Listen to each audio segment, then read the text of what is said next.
আসসালামু আলাইকুম। স্টাডি করার পক্ষ থেকে তোমাদের সবাইকে স্বাগত জানাচ্ছি। আজকে আমরা নবম শ্রেণী জীবন ও জীবিকা বইয়ের দ্বিতীয় অধ্যায়ের নাম উদ্যোক্তা হিসেবে যাত্রা এর পৃষ্ঠা নং 60 আলোচনা করব। তাহলে চলো আমরা মূল বইয়ের 60 পৃষ্ঠায় চলে যাই। দেখো 60 পৃষ্ঠায় আমরা আজকে এই সমমূল্যায়নের এই ছকটা আজকে আমরা পূরণ করব। তাহলে চলো আমরা দেখে নিই। দেখো সমমূল্যায়ন, আমরা ব্যবসায়ের আইডিয়া সাজানোর ক্ষেত্রে কোন দিকগুলো বিষয় বিবেচনায় রাখবো। তো এখানে কয়েকটা আমাদের ছক দেওয়া আছে। দেখো ফার্স্টে আছে আর্থিক পরিকল্পনার ক্ষেত্রে।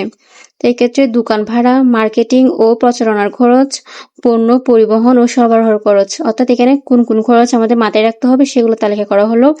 এরপরে দেখো প্রচার ও প্রসারের ক্ষেত্রে এখানে দেওয়া আছে। দেখো আকর্ষণীয় প্যাকেজিং, লোগো তৈরি, ডিসকাউন্ট ও অফার, তারপর হচ্ছে বিনামূল্যে নমুনা বিতরণ। এরপরে দেখো ক্রেতার সেবা প্রদানের ক্ষেত্রে ক্রেতার ফিডব্যাক সংগ্রহ করব, সে অনুযায়ী পণ্য বা পরিষেবার উন্নতি করব। এরপরে আছে পরিবেশ ও স্বাস্থ্য সুরক্ষার ক্ষেত্রে।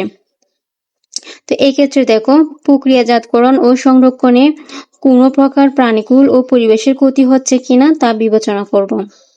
এরপরে চলো আমরা নিচের অংশে চলে যাই। দেখো এরপরে দেওয়া আছে এই অধ্যায়ে নতুন যা শিখেছে। তো দেখো এখানে তিনটা আমাদের লিখতে হবে। ফার্স্টে লিখেছে দেখো ক্ষুদ্র ব্যবসার পরিকল্পনা, এরপর হচ্ছে ক্রাউড ফান্ডিং, এরপর হচ্ছে সামাজিক সমস্যার চিহ্নিতকরণ ও সমাধান, এরপর শিক্ষকের মন্তব্য একক ও দলগত কাজগুলো সম্পন্ন করেছে, এরপর সামাজিক সমস্যার সমাধান চিহ্নিতকরণ ও সমাধান করতে পেরেছে। এতক্ষণ স্টাডি গ্রুপে সাথে থাকার জন্য তোমাদের সবাইকে অনেক ধন্যবাদ।